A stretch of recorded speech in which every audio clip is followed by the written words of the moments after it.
Hey, courageous school leaders. Welcome to Lead Beyond Limits, the space where school leaders like you gain unfiltered insights from educators, uncover the hidden barriers holding your staff back, and get practical strategies to lead with confidence. If you're ready to tackle the real challenges in your schools and create the clarity your team needs to thrive, you're in the right place. Let's dive in and get to work. All right. Good afternoon, courageous school leaders. Welcome back to Lead Beyond Limits. So, if you've been leading for a while, you already know motion doesn't always mean momentum. You can have full calendars, packed meetings, and nonstop activity and still feel like nothing's moving. I know I have been there as a principal myself. And so today, we're going to talk through 3 mistakes that keep even the strongest leadership teams busy, but not better, right? And how to break that cycle by leading with rhythm. Because the truth is, leadership clarity isn't about doing more, it's about doing what matters the most, rhythmically and repeatedly. And before we get started, if you haven't received your um, clarity and confidence guide, make sure you direct message me and I will send you the link for it. It's absolutely free. So the clarity and confidence guide, reflection guide, is used for every Lead Beyond Limits episode, and it helps us to connect back to 3 pillars that build lasting leadership impact. Excuse me. So the first pillar is control your narrative, right? How are you reclaiming your leadership agency and overcoming challenges? The second pillar is leading with confidence. So that's applying practical strategies and decision making tools in your daily practice as a school leader. And then the third pillar is how are you building your legacy? How are you establishing systems that sustain your leadership impact? Right? 3 really important pillars to consider as a school leader throughout your experience and your journey in leadership. So, that clarity and confidence reflection guide, you'll use that guide to capture reflections under each of the pillars as we have our discussions. It's a general guide that's applicable for any topic that we talk about within Lead Beyond Limits. Okay. All right, let's jump right in. Let's talk about these mistakes. So, mistake number 1, you are trying to honor every district priority instead of owning one that actually moves the needle. Now, I'm going to pause here because every district priority that comes out, excuse me, very often it feels like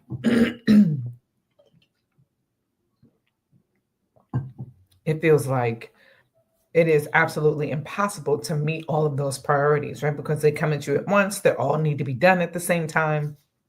And so that's the very first mistake. Now, mind you, I'm gonna say what I said, and that's what I said. That's what it's going to be for mistake number 1. As the school leader in your building, keep in mind that a lot of people who are making these decisions on the district level have never been a school leader, have never sat in your seat, so they don't understand all the nuances of leadership, all the many things that you have to engage with in a single day at any given moment. Right. So these ideas that are made in the cloud, right? These ideals that are made in the cloud are not often realistic because that very important experience as a leader, a school leader in a building, is not there for a lot of these people who are making these decisions, right? And I have to be honest, even me working at the district level, being a principal for 14 years and going to the district level, because I'm not ingrained in the work every day, I sometimes feel a little removed from the work that's happening, which is why I make it my business to go into buildings every single day to connect to the pulse that's going on in every building. So mistake one, trying to honor every district priority instead of owning one, okay, that moves the needle. The first mistake is that there's too many. First of all, there's just too many. I'll say it. It's just too many, right? Slow is smooth and smooth is fast. It's too many. Depth over breadth all day, every day, right? It's that you're trying to honor every priority that lands on your plate, but that's pushing you, your leadership team, and your staff either to frustration and burnout or complete confusion, which will lead to frustration and burnout, right? So, district expectations, state mandates, right? School improvement plans, they all feel urgent. And most of them are important. Let's make that clear. But if you try to give equal energy to all of them, you'll end up giving up, right? You'll end up giving real progress to none. And not giving up on purpose, but giving up in the sense of the progress that's going to be made in all of them is not going to be measurable in a way that really matters. You cannot give equal energy to all of them, right? Let's be honest. You can't say no to a district initiative, but you can decide where your team's energy lives inside of those expectations, right? So, leaders with rhythm learn to look at every directive and ask one question: which of these priorities, if executed well, would make the biggest visible difference for our students and teachers in the next 90 days? That's where the focus lives. It's not in rebellion, right? But in discernment. You can still honor the district's goals while creating clarity for your building. Let me give you an example. When I was the principal at HHES, just like any other principal, again, the district's coming in with all of these initiatives and all of these mandates that are expected to be done. And so my team and I decided, like, this is just too many things for us to focus on at once. How should we approach this? So it wasn't just me making the decision. I actually had the conversation with the team because I can feel the frustration and the confusion when the district left. And so we decided that once the district left, we would have the meeting after the meeting and decide which one of those mandates gave us the biggest bang for our buck. And that's what we did. Those things were the things that we worked on with our staff, right? So when I work with districts now through our Spark model, we don't ignore directives. We create a rhythm around them. If the district says focus on literacy, we decide which part of literacy we'll own first. If it's attendance, we decide which grade level will impact first, right? That single point focus keeps the team aligned and gives the district something real to see, not scattered motion. Because when you hone into that focus, that laser focus, you will see movement, right? So now I need you to get to your clarity and confidence reflection guide and turn to the section labeled Control Your Narrative. And I need you to capture this.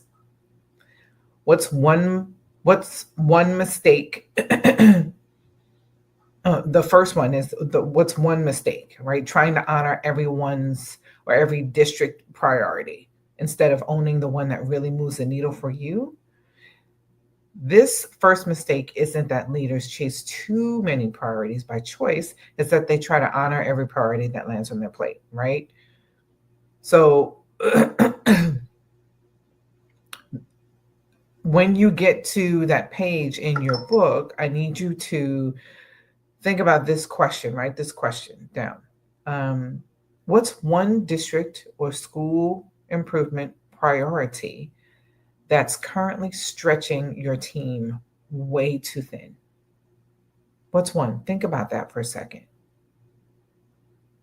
Now, under Lead with Confidence, I need you to go to that section in your Clarity and Confidence Reflection Guide, right? And within that priority now, what's the one piece of work that would create the most visible progress if we concentrated on it for 90 days? So, clarity in let me repeat this. In your Control Your Narrative, the question you're asking yourself is, what's one district or school improvement priority that's currently stretching your team too thin? And then based on the response from that, you're going to go to your Lead with Confidence section and write, within that priority, what's the one piece of work that would create the most visible progress if you concentrated on it for 90 days? And then based on that, now I need you to go to, and then finally build your focus upward, right? So that your supervisors can see clarity, not resistance. Once the district, your supervisors, your directors see the movement,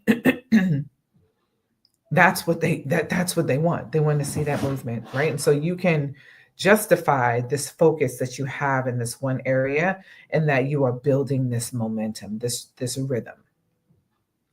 So when you lead this way, you're not defining the district, right? Just think about that for a second. You are defining how the district vision actually comes alive in your building. That's agency. And as school leaders, I know all too well, that is what you want. You want agency. That's rhythm or school improvement priority that's currently stretching your team too thin. That's what you need to consider when you are answering those two questions. Okay. So now under your Lead with Confidence section in your Clarity Guide, I need you to go back to it again. And with those, whatever you decided is that one thing that you need to work on for 90 days, I need you to capture that and use that response to answer this one. How can you communicate this focus upward so that your supervisors, your managers, your directors, whoever is your evaluator, sees clarity and not resistance? What would that need to look like for that person, right? So when you lead this way, you are not defining the district, you are defining how the district's vision comes alive in your building. Okay? So once that focus is owned, the next challenge is keeping the team in rhythm with it. Because even the clearest priority loses traction when leaders lead by reaction instead of rhythm. Okay? So let's get to mistake 2. That is leading by reaction, right? Instead of rhythm. So the second mistake has too many leaders living in leadership triage, right? Reacting to every fire, every email or data drop. But rhythm isn't about reacting, it's about anticipating. Rhythmic leaders set reflection points ahead of time. They build systems for looking at student work, for feedback, for progress before the results actually hit, right? That's the shift I'm helping districts make right now through the Spark-driven data-focused partnerships, moving from data compliance to data cadence. So you don't wait for results to make adjustments. You lead with the rhythm that creates the results. Okay. So in your clarity guide, I need you to write this question down. Where am I reacting to problems that could be prevented with a consistent rhythm?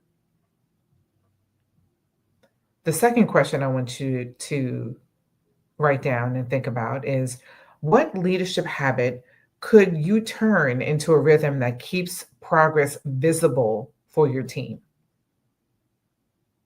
And then the last question, and this last question really is about um, your legacy. When you lead by rhythm, well, actually, that was the last question to that helps you build your legacy. So think about this. Think about it in this way. When you lead with rhythm, you're going to stop chasing fires. You're actually going to create the flow. Again, that is agency. That is you controlling your narrative. Let's move on to the third mistake. So, and I see this very often in schools is and in districts, period. Celebrating motion instead of momentum. The third mistake looks like motion being full agendas, walkthrough logs, updates, deliverables. Momentum feels like clarity, trust, consistent improvement, right? Most leaders don't pause long enough to track what's actually improving. So the team stays busy, but never better. And better happens in small increments when you can actually be making leaps and bounds. Momentum grows when your team can see the evidence of progress, when small wins are visible and celebrated, right? That's how you sustain belief. Put those data walls up, share the celebrations in your building.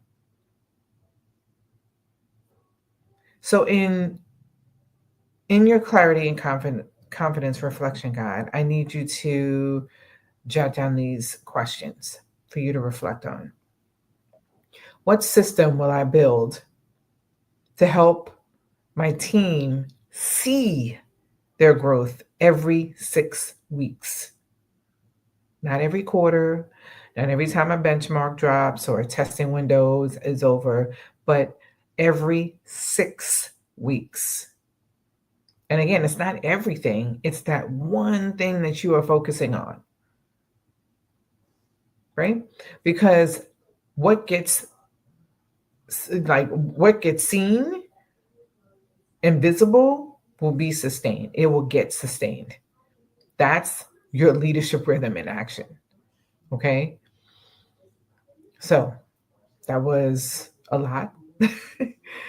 Meaningful stuff that you need to consider, right? So one of the things here is you need to consider is these three mistakes are the heartbeat of why so many leaders feel exhausted by motion, but disconnected from progress. You don't need more time, you need rhythm, right?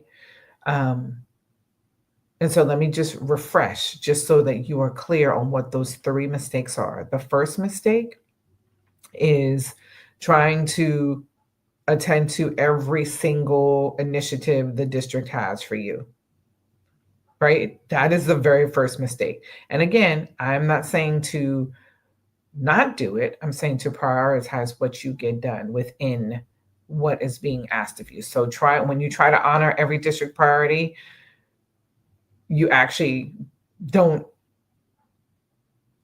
honor any of them when you do it.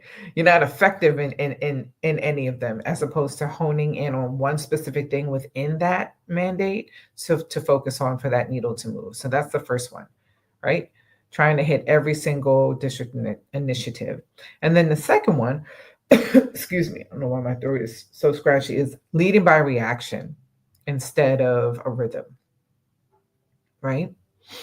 So making sure that you are setting reflection points ahead of time and building systems ahead of time. And then the third mistake is celebrating motion. You're having all these meetings instead of momentum. How are you celebrating the growth and progress your staff and school are making every 6 weeks, visibly, publicly, with the community, with families, with your staff, right? To help build that momentum. So you don't need more time. You don't. Because even if we added more time, more hours in a day, we would still say we needed more time. We have to redirect the energy that we have and the time that we have so that we have a consistent rhythm, right? That's exact. On Friday, Black Friday, which is November 28th, the Clarity Now Masterclass is where I will walk you through where you build your personal 90-day leadership rhythm. In 90 minutes, I'll walk you through how to do that. I'll also show you how you can use this Spark cadence to streamline focus, and it can be used for anything you want to focus on as a school leader in your building. So within that 90 minutes as well, you're going to learn how you can, because of leading with this Spark cadence and building this 90-day leadership rhythm, you will end up leading with more confidence and clarity and consistency. Okay. So to get in is $47. Seats are open now. Replays are exclusive to paid attendees. So if you can be there live, if you can't be there live, you still get access to the full session. And for those of you who want to go even deeper after the masterclass, I'll share how you can take that clarity plan into full action through a special next step opportunity that'll only be available that weekend, that Thanksgiving weekend. Okay. So here's your move. I need you to grab your Clarity and Confidence Reflection Guide. If you don't have it already, DM me. I need you to register for the Clarity Now, your 90-day leadership reset, which is happening Black Friday at 11 a.m. Eastern Standard Time. Because leadership clarity doesn't come from doing more. It comes from leading with a rhythm. So I'll see you inside the masterclass. And until then, keep leading beyond limits. Have a great evening.